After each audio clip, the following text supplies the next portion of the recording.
JavaScript was created in 1995 by Brandon Ike at Netscape with the purpose of adding interactivity to web pages, making them more dynamic.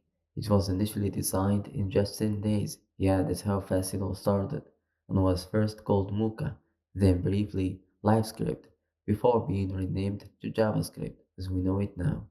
If you are wondering why the name sounds a lot like Java, well, it's not a coincidence. It was a smart marketing move to leverage the popularity of Java at that time, though the two languages are fundamentally different. There is no relationship. In its early days, JavaScript was mainly used for basic tasks like form validation and adding simple interactivity to web pages, as we mentioned. However, as the web grew, so did JavaScript capabilities. It evolved from a simple client-side scripting language into a versatile tool that now powers full-stack web applications, runs servers with Node.js, and even supports mobile app development. You might have heard the term ECMAScript before and wondered what it actually means. Well, ECMAScript is essentially the official standard that JavaScript follows. It's maintained by ECMA International, and every version of JavaScript is based on this standard. So, when developers mention ES6, ES7, or any other version in the future, they are talking about specific updates to the ECMAScript specification. In practical terms, ECMAScript defines the rules, features, and syntax that JavaScript must adopt. Features like arrow functions, let and const, classes, modules, and async await all come from this standard. It ensures that JavaScript works consistently across different environments, like different browsers and servers, making it reliable and powerful language over time. Now that we have touched on JavaScript background and its connection to ECMAScript, let's zoom out and look how JavaScript has grown far beyond its original role in web browsers.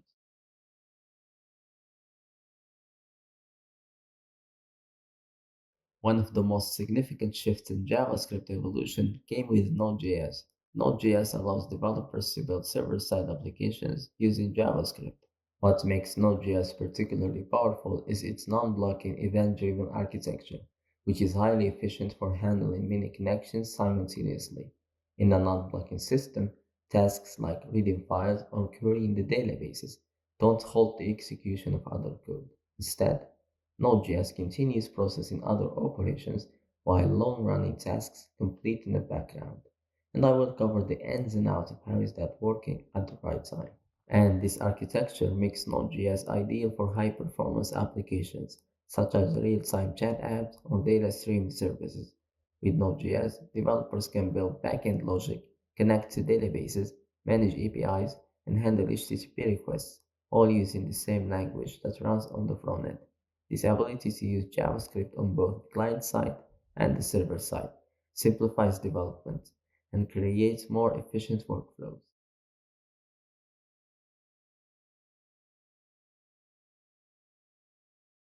When it comes to modern web development, one of the key concepts you will hear about is single page applications, short for SPAs. Let's break that down. Traditionally, websites would work by loading an entirely new page from the server every time a user clicked a link. This was fine back in the days, and still fine now, but as users expect more faster and seamless experiences, this model became slow and clunky. SPAs are commonly built using frameworks like React, Vue.js, or Angular. The core idea is that after the initial load, everything is managed by JavaScript on the client side. A single page application solves this by loading the entire web page once and then using JavaScript to dynamically update parts of the page as needed, without reloading the entire thing every time a user makes an action. This creates a smooth, app-like experience for users. Everything feels faster because the browser only updates the parts that change. Think of how Gmail works, where the page doesn't refresh when you click between different emails. However, SPAs do have some challenges, especially when it comes to SEO. Because the content is loaded dynamically via JavaScript, search engines might have difficulty crawling and indexing the sites properly. That's where server-side rendering, short for SSR, comes in.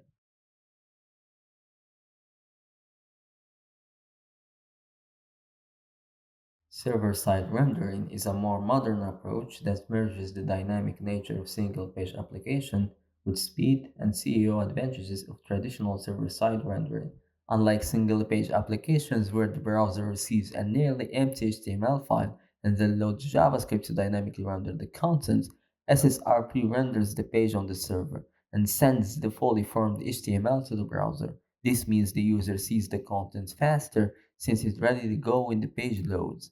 The browser receives fully rendered HTML, making the content immediately viewable, with JavaScript hydrating the page afterward for interactivity. In a regular single-page application, search engines often struggle to index dynamic content because they can't always execute the JavaScript required to display it. With SSR, the content is pre-rendered in the HTML, making it more search engine friendly. After the initial page load, SSR behaves similarly to a single-page application. The browser-based JavaScript takes over, handling subsequent interactions without refreshing the page, creating a fast, dynamic user experience. Server-side rendering becomes important when you are building web applications that need quick loading time and good SEO performance. For example, e-commerce websites, blogs, and news sites benefit a lot from server-side rendering because they need to display content quickly and rank well in search engine results. On the other hand, if you are building a dashboard or an internal tool where SEO isn't as important, a pure single page application might be more appropriate because it simplifies the architecture.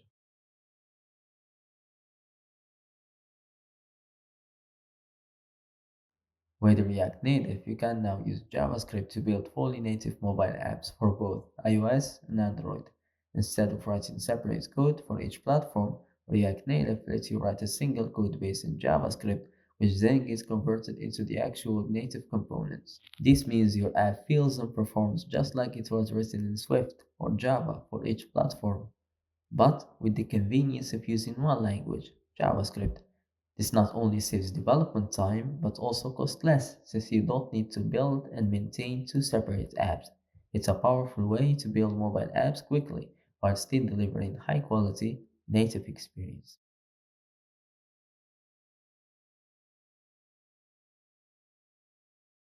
JavaScript can also power desktop applications. With Electron, developers can build cross-platform desktop apps using HTML, CSS, and JavaScript. Electron allows you to create desktop applications that run on Windows, Mac, and Linux, all from a single code base. This means developers can build desktop apps with the web development skills they already have, without needing to learn separate technologies for each platform. Some well-known applications like Slack and Visual Studio Code are built using Electron, which shows you how just powerful this approach can be.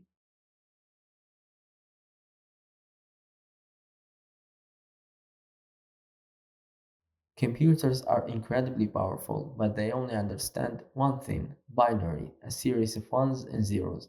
Every command the computers follow, every operation it performs, boils down to this simple language of electrical signals, either on, 1, or off, 0.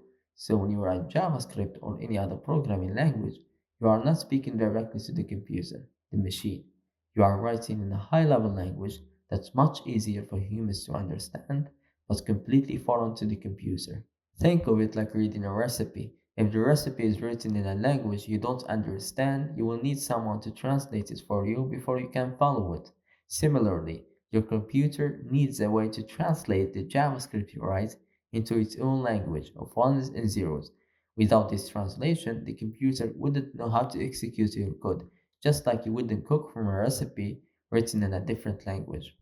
And this is where the JavaScript engine comes in, acting like the translator between your code and the computer's binary instructions. It takes what you have written and turns it into a form that the machine can work with. Now, before we get into how computers interpret code, think about this. Why do some programming languages offer more direct access to computers' hardware, while others focus on simplifying the coding process? The answer lies in the levels of abstraction each language provides. Understanding these differences will help you see how JavaScript fits into the bigger picture of programming and how it interacts with the machine behind the scenes. Languages like JavaScript, Python, or PHP are prime examples of high-level languages.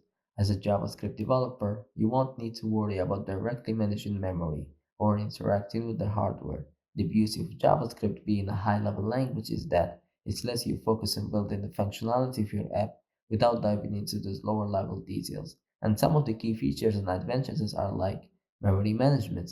High level languages often handle memory management automatically, which reduces the chances of a very common problem, memory leaks, and simplifies the coding process. And the easy to use languages like JavaScript and Python feature user friendly syntax that is closer to our natural language, making them easier to learn and faster to work with, especially with built in libraries and frameworks. This means a faster development time.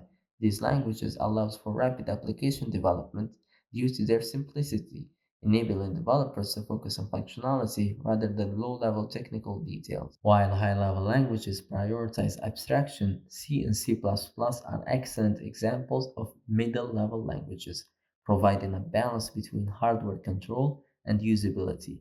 These languages allow developers to write both low-level operations and high-level application logic, making them extremely versatile for tasks like system programming or game development. Some of the main features and benefits of using middle-level languages are like balance of control and abstraction. Middle-level languages like C give you direct access to hardware, while also providing high-level functionality, offering flexibility and control in development. Middle-level languages are often used to write system software, such as operating systems, while also being capable of handling application-level code, which makes them ideal for performance-sensitive tasks. Unlike high-level languages, C and C++ typically require manual memory management. While this offers more control and performance, it requires developers to be more cautious to avoid memory-related issues. Low-level languages give developers direct control over the computer's hardware, which makes them perfect for creating a highly optimized and resource-efficient software. Unlike high-level languages, they also require manual memory management, so you have full control over how memory is used. This also means you need to be careful to avoid issues like memory leaks. We will talk about memory leaks later, and since these languages are closer to machine code, there are fewer abstractions, allowing for faster, more efficient code. JavaScript is a great example of a language that fits into both the high-level and scripted language categories. As a high-level language, it simplifies things by handling the hardware-related details for you, so you can focus on writing code with easier to understand syntax. Scripting languages like JavaScript are often used to write smaller programs that add features to larger applications. They are commonly embedded in other software to extend functionality. For instance, JavaScript can be used to extend the functionality of a website by manipulating the DOM, such as adding new elements, modifying styles, or responding to user events in real time. While JavaScript is used to interact with the DOM, it's very important to note that the DOM itself is not part of JavaScript, but rather a web API provided by browsers.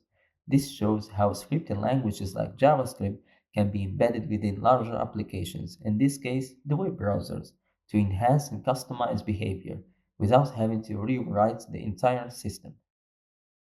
That wraps up our introduction to JavaScript and its broader role in modern development. In the next lesson, we will be focusing on JavaScript engine and how it processes your code and what happens under the hood. Understanding the engine is the key to write efficient, high-performance applications, and having strong fundamentals will make a huge difference in your development skills.